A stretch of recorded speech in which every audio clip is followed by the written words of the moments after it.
John family, we gathered together for a dedication of a new building, a gym and associated athletic facilities. The gym and the classroom will come to be the standard by which our school will be measured for many years to come. In dedicating this athletic complex, we are doing more than adding a gym and athletic facilities.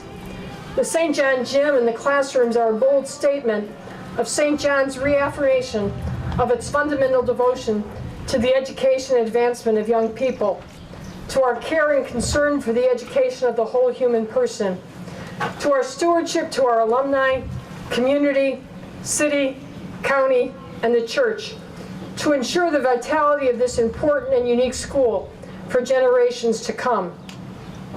A year ago, June 21st, tomorrow, we stood on this very site.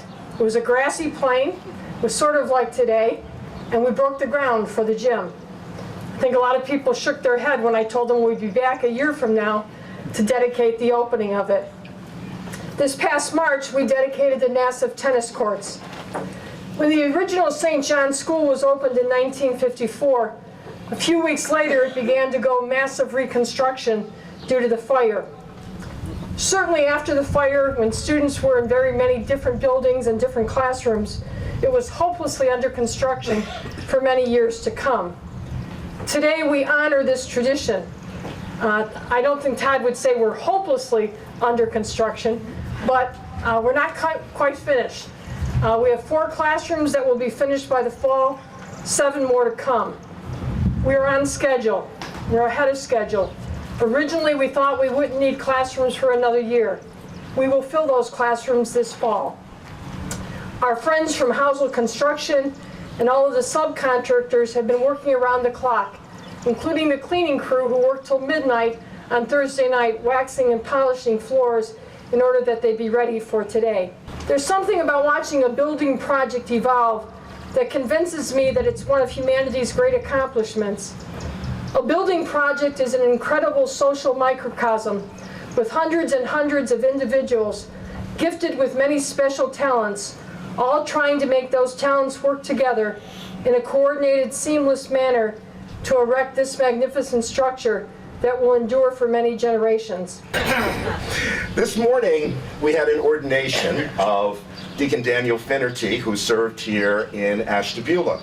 And after Mass, as I was greeting people, a lady came up to me and said, "Bishop Murray, I saw that on your schedule you're going to St. John's this afternoon to bless and dedicate their new gym. What has a gym to do with our faith?" Well, a lot, actually. Athletics has so much to do with the Catholic faith that I went home and rewrote this homily, which you will all have to now suffer through.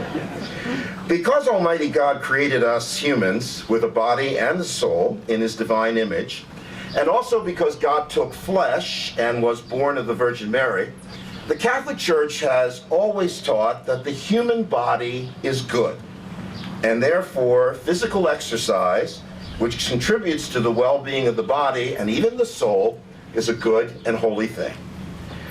For example, the great doctor of the Church, St. Thomas Aquinas, over 800 years ago, extolled the virtue of physical exercise for the purpose of renewing the mind as well as the body. In the Middle Ages, which was St. Thomas's time, daily work for most people was very physically demanding and a workout in itself. But in the 18th and 1900s, as more and more people moved away from farming and other vigorous physical activities to work in assembly lines and white-collar jobs, organized sports began to become very popular again for the first time since the ancient Greeks. The Catholic Church gave its blessing to this new and innovative way of approaching life that we call sports in many, many different ways. Great minds of the church, such as Blessed John Henry Newman in the mid-1800s, spoke about the importance of physical education in a well-rounded Catholic education. In the mid-1900s, Pope Pius XII spoke frequently on the merits and virtues of playing sports to build Christian character. Pope St. John Paul II was probably the most athletic pope ever. He was an avid soccer player, skier, mountain climber, and swimmer. Because of all of this, the Catholic Church is a great patron and promoter of sports. Catholic schools in America are known for their strong sports programs, and rightly so. Physical education isn't optional. It is, in a way, essential and even foundational for all education. For example, one great Catholic educator of the 20th century by the name of John Sr.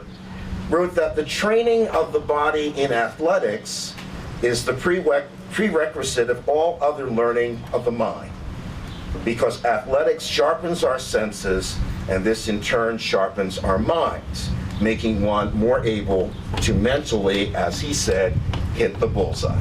And certainly I want to thank Hirschman Architects. Mike Crislip is here. Mike, would you please stand? And Todd Maggie to my left.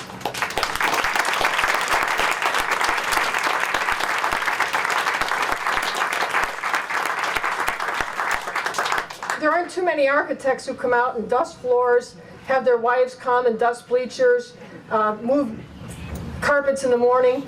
I think his boss was looking for him yesterday. He knew where to find him. It would be here.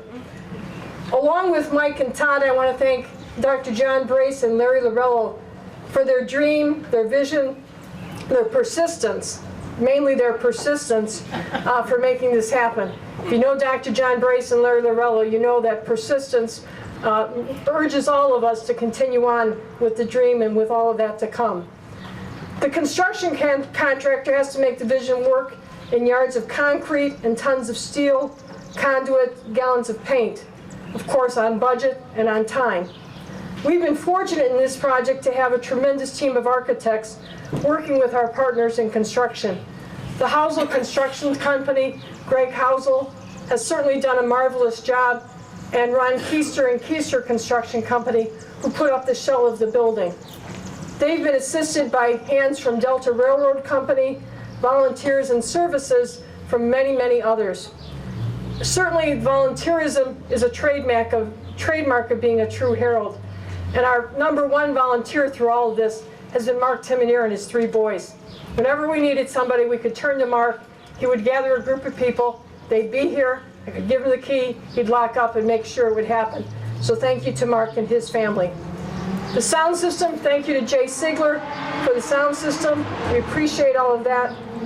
To Connor Construction, Connor Sports Company.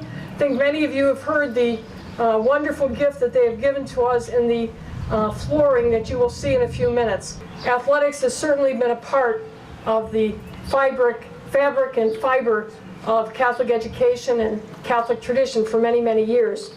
And so I think the why of what we do is found in the who for what we do it for.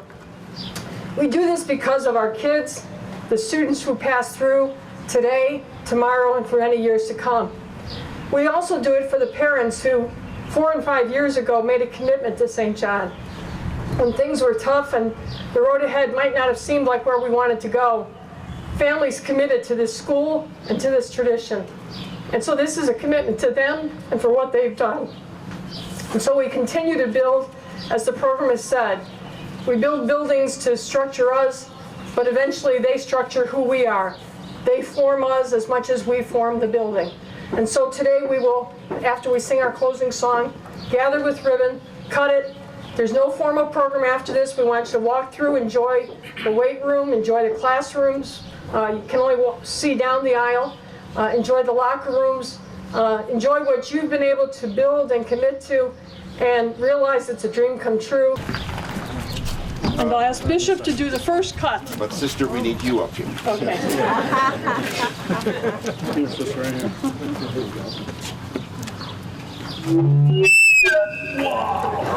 Sounds just